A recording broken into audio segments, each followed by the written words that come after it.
so they had to pay a ton of money, which I guess at the time was a ton of money to them, to get that record. So they bought it from the company. I've heard the legend before, but for those of you that don't know, how did Kiss only get the name but also get the makeup idea? They were really kind of influenced.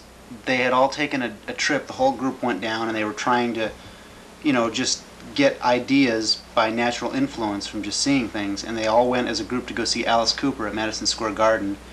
And Peter Criss was friends with one of the guys from the New York Dolls, and they'd seen them play around the circuit in New York. Mm-hmm. And they just thought, what's wrong with these guys? They've got like a great show, but the music just really sucked. They didn't dig their music at all. And they thought that they were more or less a fashion show, and the music was kind of a soundtrack. It just didn't really have much to do with it, mm-hmm. and they didn't put any time into it. So they just somehow concocted this thing with makeup, and it just kind of snowballed from that point on. Okay.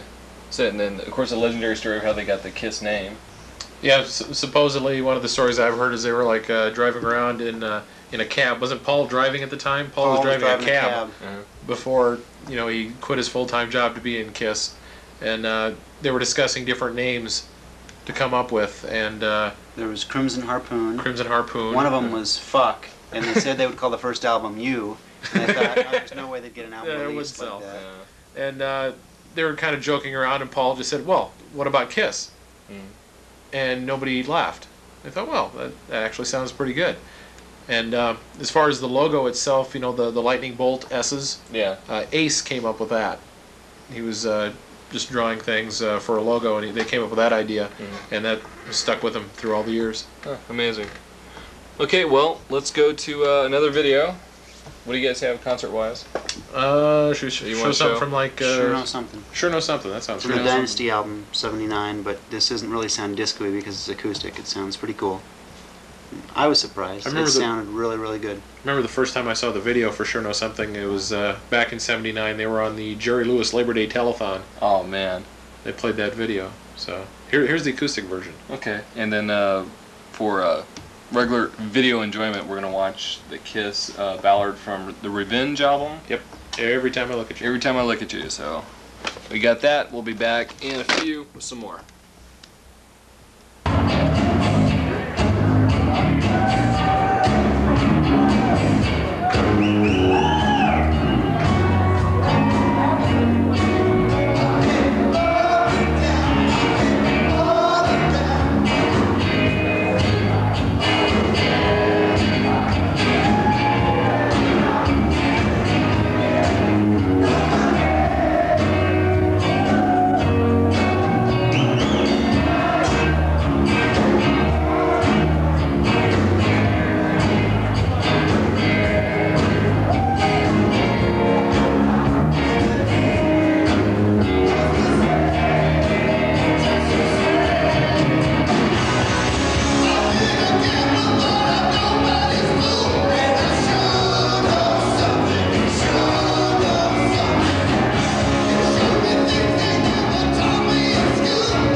Larry's house. Larry's a major Kiss fan, and his buddy Steven, and we've been going to do the whole Kiss convention thing tonight. So come on, this is Larry's rec room where he keeps all this really cool Kiss stuff. And here we have Larry and Steven. Steven's playing the Kiss pinball machine. And I suck too. See? Larry, when did you get this thing? I picked up probably about 2 years ago. 2 years ago, I found one actually at Rockaway.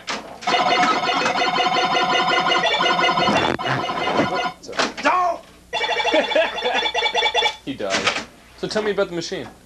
It was, when did they actually put it out? It was about 78, 79, right? I think. 78, Belly. 78. 78, yes. 78. Kiss had always been pioneers pretty much in everything they've done. They were the first band to really put the theatrics together to the extent that they did. Pretty much everything they did, was either way over the top or they were the first ones to do it. When they were working with Bally to put this pinball machine together. Up until that time, most of the pinball machines just had the little numbers, remember, that rolled, Yeah. in the background. This was one of the very first pinball machines to actually have the LED readouts as far as the scores and everything. So they even were pioneers as far as the pinball machines go. How bizarre. That's cool. And then you got what? This is from the bicentennial? Yeah, from back in '76, they had a poster, and this one was made into a mirror. It was the what would they call it, like the Revolution type poster thing? Sure. Yeah, that's what it was. Then okay, so Kiss Alive 3. That's just a few years ago. Yeah, we saw them in Hollywood. Well, tell them about that, Steven.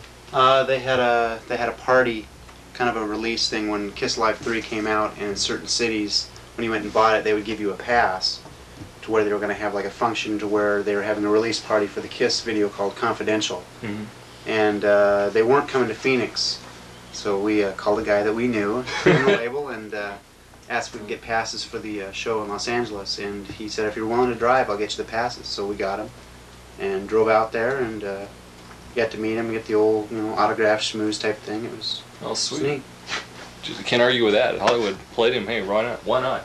And of course you got from Revenge. I remember this. I remember seeing you guys backstage at that one. one. We were backstage. We got to meet him at the Revenge show. Yeah. Gene and Paul. No, that's not Paul. That's Bruce. That's Bruce. Paul wasn't in the room very long. He, I guess, on tours, as far as like showing up backstage, he kind of has a tendency not to do it that often. And on the Revenge tour, I guess he had never shown up backstage, at the meet and greets throughout the entire tour. The last show of the Revenge tour was here in Phoenix, and he showed up, and everybody was just amazed that he was here. And he said, "Well, it's the last show. I had to do it sometime." Yeah. Because I remember him getting mobbed. It's like everybody's kind of like, yeah, both him and Gene just kind of the side there, and yep. As soon as Paul walked in, Just boom, a wall. everybody just. it's crazy. Well, this isn't Kiss, but this is I've never seen this before. That's the one thing that my friend Roger covets of me is the actual Journey video game. Unbelievable. Before I got the Kiss pinball machine, I'd always told him that if you buy me a Kiss pinball machine, I'll trade you the Journey video for it. But unfortunately, I got the pinball machine before he could buy it for me, so he's just gonna have to live with coming over and playing mine. Oh, this is so wild. I've never ever seen this before. That's cool. 2 video games. So, how many other rock bands have a pinball machine or a video game? The past there have been there's a Beatles pinball machine I've seen, Rolling Stones. There's a Who. There's a Tommy pinball machine, Tommy which we pinball had. machine. I think there's an Elton John one. Somebody said. There's a new Guns N' Roses one too, right? Right. It's kind of a semi. It's more a pinball machine, but I think it has some video stuff in it. It's a really high tech type of a thing. It actually has some. It plays music too. It plays some unreleased Guns N' Roses music. Huh. I wonder if anybody's gonna try to see you guys going into a video arcade someplace and wheeling it out. You never know. Oh man. Let's see. You've also got. Let's take a look at some more of your Kiss stuff. Yeah, I got all kinds of stuff piled up over here. I dug it out just over the past few days to kind of look through it and reminisce with all the convention, all that. There we got the